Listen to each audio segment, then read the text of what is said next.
Hello everybody, welcome to another EDF tutorial. In this one I want to show off all of the wing diver weapons that are available in the game. So this is going to be once again perfect data, just like the Ranger video that I did previously. This will be every single wing diver weapon in the game except for the DLC. And once again, I'm not including those because that messes up the count, and they don't count for any achievements or anything. It just sort of messes up the numbers and makes it harder to find what you're missing. So here we go for those of you that are trying to collect every weapon in the game. Starting with the short range weapons, there are 30 total. And yeah, once again, I'm slowly going through this, but please just pause this video and compare the list to your list. That way you can see what weapons you're missing and what level it is, and then maybe you can kind of decide what stages you need to play to try to get the weapons that you're missing. I'm trying not to go too fast, but you'll definitely have to pause to to get an idea of what weapon that you're missing. There are 18 weapons in the mid-range lasers category, so not very many in this category. And of course, once again, after we have a look at every single weapon that's available to the wing diver, minus the DLC of course, then I'm going to show off the ultimate weapons here at the end and kind of how to use them, what are the best ones that are available, and the most useful that she can use. I think the highest level is 92, while most of her ultimate weapons are around level 90. So mid-range electroshock weapons, there are 20 total.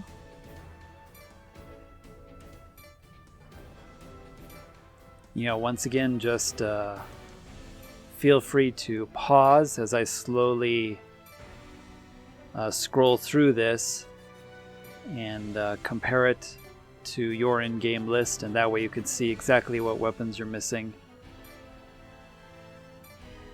I know I keep repeating that, but that's because hopefully you're pausing the thing, and I'm trying to remind everybody to pause it again so that you can see the weapons that you're missing. So if you do have the DLC, the numbers that I'm showing at the top are going to be different. Like if you're missing a weapon in particle cannons and you have an extra DLC one, it might say 22, or you might count that you have 22 weapons, but actually you have 21 because the DLC is counting as one. So you can see what I mean. It kind of messes up your count. Also on the main menu, when you can look at the game stats in this game, it keeps track of every single weapon.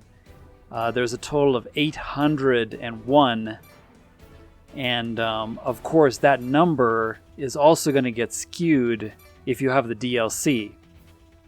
So it'll actually go up to something like 832 or 31, I can't remember exactly. But, once again, it messes up your count. So it's really hard to tell exactly what you're missing and what you need to pick up.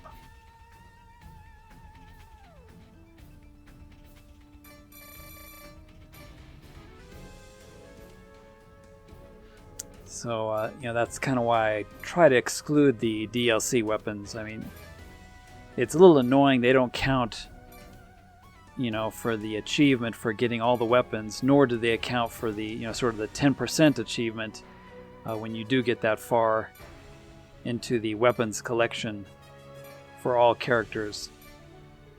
But I am going to show perfect data for every single character, all 4 of them, and every single weapon. The 801, but I'm not showing any of the DLC weapons on any of these lists. So just keep that in mind. Even stuff online in the wiki they list the number of weapons that the classes have, but that number includes the bonus DLC weapons. And you actually have to subtract those, annoyingly, because that just messes up your count. Some people have the DLC, some people don't. Some people have, you know, parts of them, and some people don't. And it just totally messes up the count. And those weapons have no value for the achievements or anything. It just makes counting and checking what you're missing way more confusing.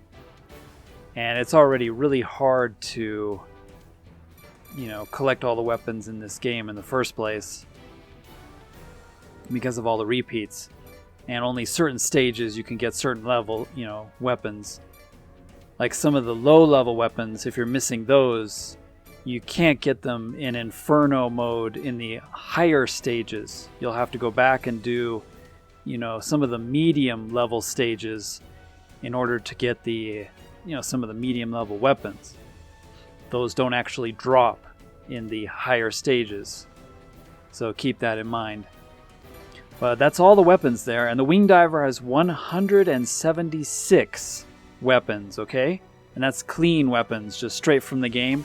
There are 3 extras, making it 179, but I'm not including those. So she actually has 176, and there are 3 extras that you can obtain. Let's go ahead and look at some here. In the first category, I'm going to show off the Luonatar, however you pronounce that. And this weapon is kind of a, you know, short-range spread weapon, so it's not all that great. And then the next one I want to show in this category is also in the same category. They're both level 90s, so I kind of wanted to show both of them off. But it's not that great, honestly. The range is pretty short. You know, it shoots out about 5 beams, as you can see, and you can maybe take out 5 enemies instantly, but there are better weapons. And then here is the Shrindamar, however you pronounce that. And this is a single-shot laser weapon. Shoots one really fast, really powerful beam.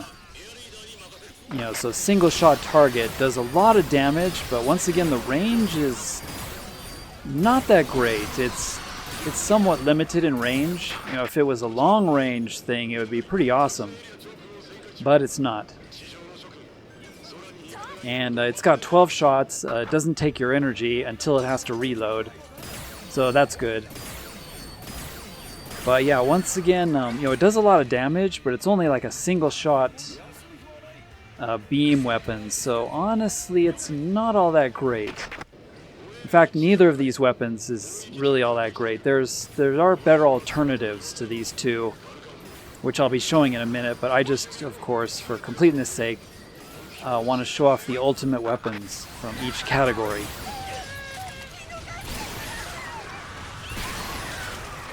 So the Luonatar, you know, shoots the 5 beams out, but because the range is so limited, you know, you're better off with one of the Idun weapons. Or even, you know, the rapier thrust in this category. And as you can see, the range is pretty bad for it. The Hrum, you know, Mar, whatever it is, does have better range, but yeah, neither of those weapons is all that great.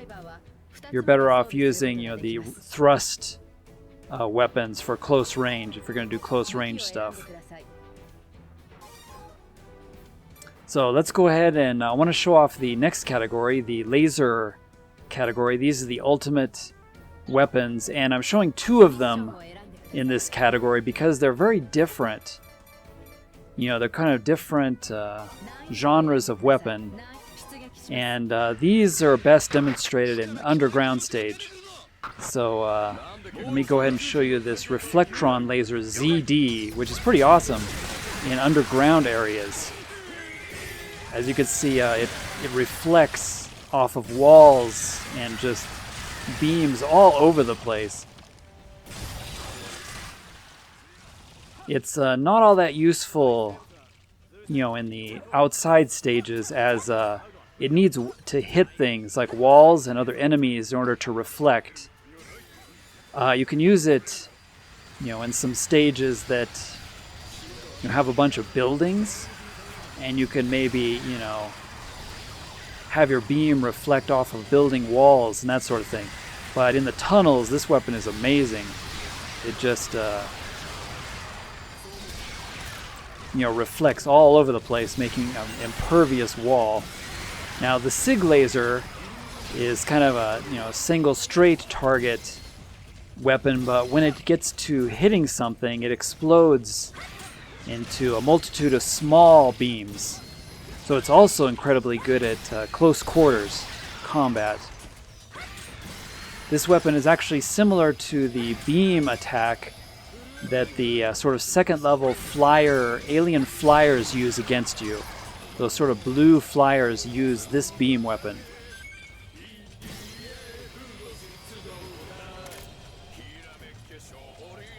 And both of these are pretty good in close quarters and tunnels, like these tunnel stages. Any of the reflecting, lasers, you can reflect them around corners, get enemies before they even get to you by just beaming it around the corner. And good luck enemies getting through that. So I'm not going to show, two weapons in every category, but I am going to try to show the important ones. The Idun FF probably being the most important. But I also do want to show off the Thunderbow here, which is in the same category. These are the ultimate weapons in the mid-range Electroshock category. Let's go ahead and try a different stage here. But the Idun FF is, pretty much the best weapon for the wing diver. It's kind of like my previous video, the AF-100 being the best assault rifle for the Ranger. It's just one of the best weapons. Pretty much works in almost every situation. There's no situation where it's a negative. And the same with the Idun FF. It has a pretty good clip. It doesn't use any of your energy until it has to reload. And it stuns enemies. It'll stun groups. So if you're shooting groups of enemies, the lightning will expand and hit enemies that are nearby. And you can stun, like 5 to 10 enemies at once if they're all bunched up together. Does a lot of damage and has a really good range, surprisingly. A lot of people don't realize, but the Idun FF can, really hit from a distance. The Thunderbow has 11 shots, and once again, it's nice because it doesn't use your energy, only for the reload. And it also bounces off of walls and things, so it's great for the underground kind of areas. But it does a lot more straight up focus damage, and has a very long range, so it can also be used as kind of like a sniper rifle. But the Idun FF is just the go-to weapon. It's the one you want for the wing diver. It's just her ultimate, all-around best weapon in the game, pretty much. The most useful, and the most useful for pretty much any and all situations.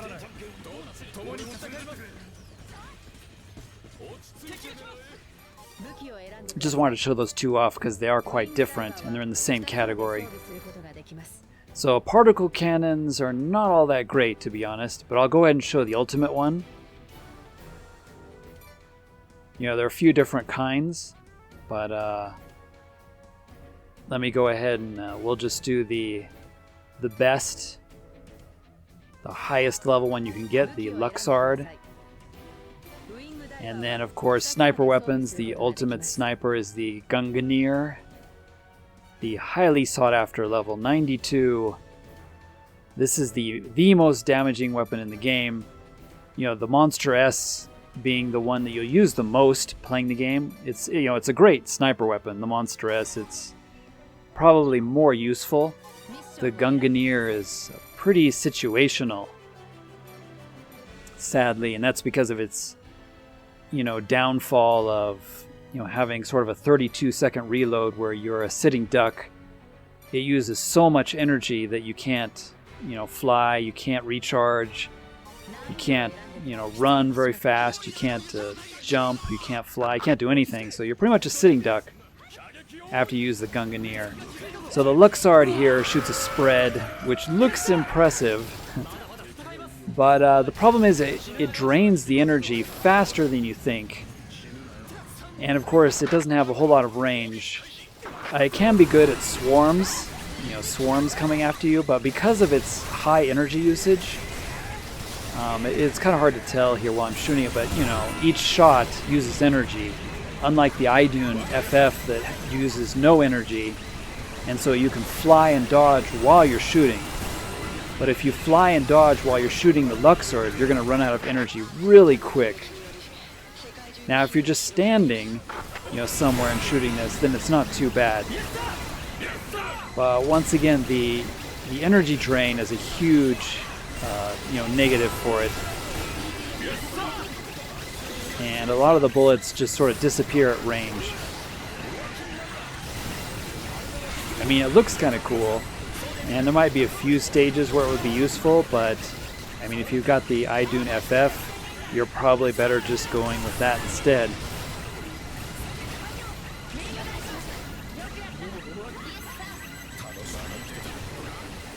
Now here we go with the Gungnir. It's got a zoom.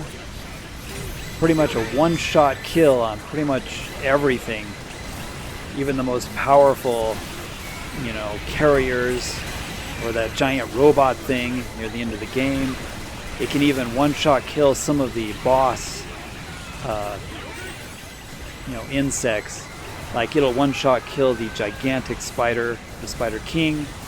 But of course, you can see the downfall here as it recharges. You can't fly. You can't jump hardly. You can just walk around and pray that nothing happens to you. And you can't use any of your other weapons. Of course, if you have the Idun FF, you'll have one clip of Idun energy that you can use. So in a way, having the Idun can kind of be an emergency thing, an emergency backup. But in certain situations, the Gungnir can be pretty awesome. You can, especially if there's maybe a stage with only one or two carriers,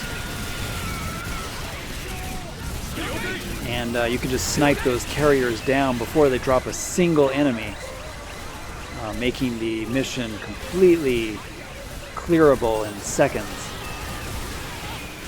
But if you have to deal with lots of enemies and lots of carriers, then it's not a good choice.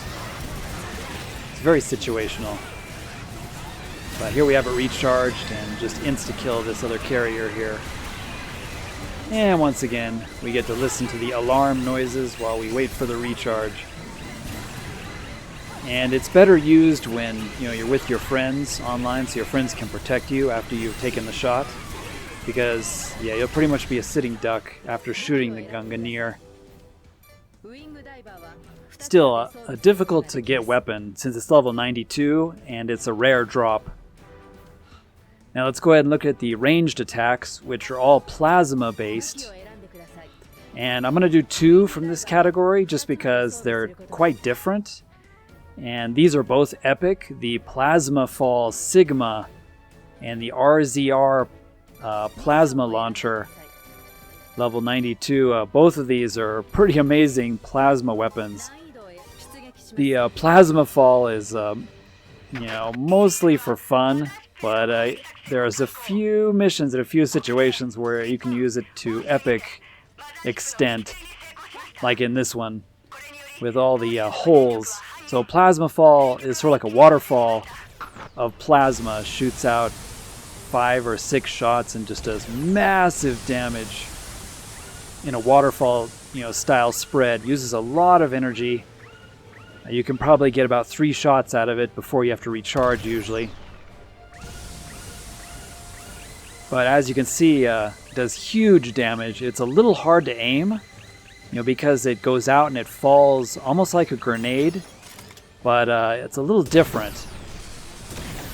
Now the RZR Plasma Launcher just shoots a single plasma bolt, but it's incredibly accurate and it's incredibly fast, which is nice. Most of the Wing Diver's plasma weapons, are really slow, and so the plasma moves so slow that the enemy's gone by the time it gets there. But this plasma launcher doesn't use nearly as much energy as the other plasma weapons, and that's what makes it the best in the game, is because its energy use is pretty small, whereas the plasma fall uses a lot of energy. But it's definitely epic to see. A lot of fun to use, but not that efficient, to be honest. It's just, I wanted to show it off because it's pretty fun to use.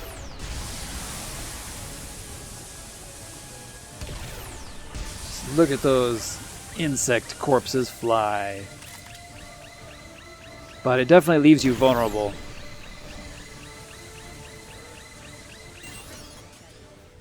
So yeah, the RZR plasma launcher is good if you want to use a plasma weapon. I highly recommend it because of its it doesn't use that much energy, and really strong, really fast, and very accurate. So let's go for the homing weapons next.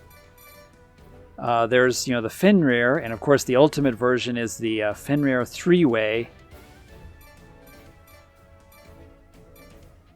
And the special weapons are sadly not all that great for the Wing Diver. In fact, there's probably no reason to use any of her special weapons, to be honest. They're very, very situational.